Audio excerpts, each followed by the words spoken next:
حضرت ابو سعید رضی اللہ تعالیٰ عنہ سے روایت ہے کہ رسول اللہ صلی اللہ علیہ وآلہ وسلم نے فرمایا، لوگوں، لذتوں کو ختم کرنے والی موت کو یاد کیا کرو۔ قبر ہر دن اپنے مردوں سے خطاب کرتے ہوئے یہ اعلان کرتی ہے، میں غربت اور تنہائی کا گھر ہوں، مٹی اور کیڑوں کا گھر ہوں۔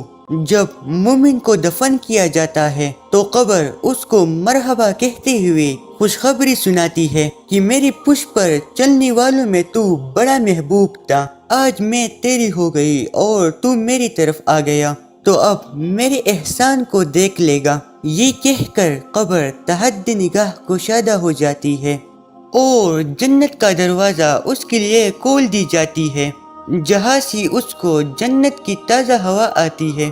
حضرت ابو ہریرہ رضی اللہ تعالیٰ عنہ کا بیان ہے کہ رسول اللہ صلی اللہ علیہ وآلہ وسلم ایک جنازے میں شریک ہوئے، میں بھی آپ صلی اللہ علیہ وآلہ وسلم کے ہمراہ تھا۔ آپ ایک قبر کے پاس بیٹھ گئے اور فرمایا، یہ قبر ہر دن بآواز بلند کہتی ہے، اے آدم کی اولاد، تو کیوں مجھے بھول گیا؟ کیا تجھے یہ معلوم نہیں کہ میں تنہائی کا گھر، غربت کا گھر، وحشت کا گھر اور کیڑوں مکوڑوں کا گھر ہوں؟ میں بہت تنگ گھر ہوں، مگر اللہ جس کے لیے کشادگی کا حکم فرمائے گا اس کے لیے کشادہ ہو جاؤں گی۔ اس کے بعد آپ صلی اللہ علیہ وآلہ وسلم نے فرمایا، اے قبر، تو یا تو جنت کا ایک چمن ہے یا آگ کا ایک تنور۔ حضرت ابو حجاج رضی اللہ تعالیٰ عنہ سے روایت ہے کہ رسول اللہ صلی اللہ علیہ وآلہ وسلم نے فرمایا، مردہ جب قبر میں رکھا جاتا ہے تو قبر اس کو کہتی ہے، اے ابن آدم، تو ہلاک ہوا، تجھے کس چیز نے مجھ سے دھوکے میں رکھا؟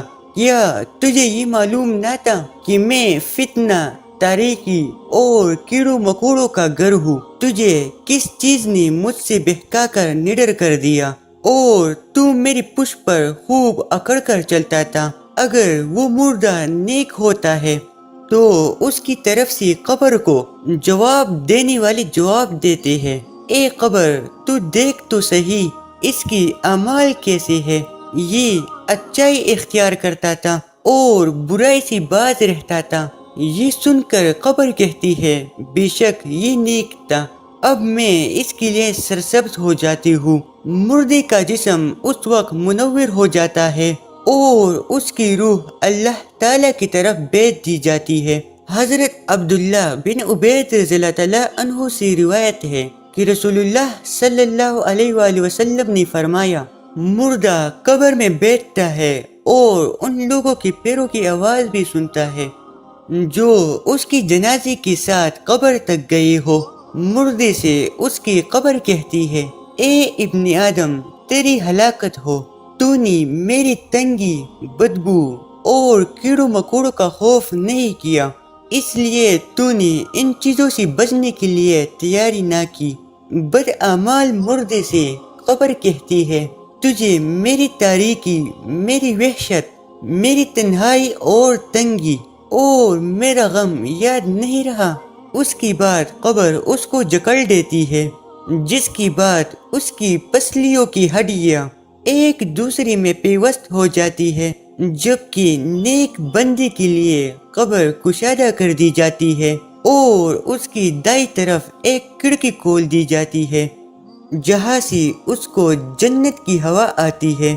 اللہ پاک ہم سب کو قبر کے عذاب سے بچائے اور ہم کو نیک اعمال کرنے کی توفیق عطا فرمائے، آمین۔ محترم عزیز دوستو، مزید ایسی ویڈیوز دیکھنے کے لیے ہمارے چینل کو سبسکرائب کریں، شکریہ۔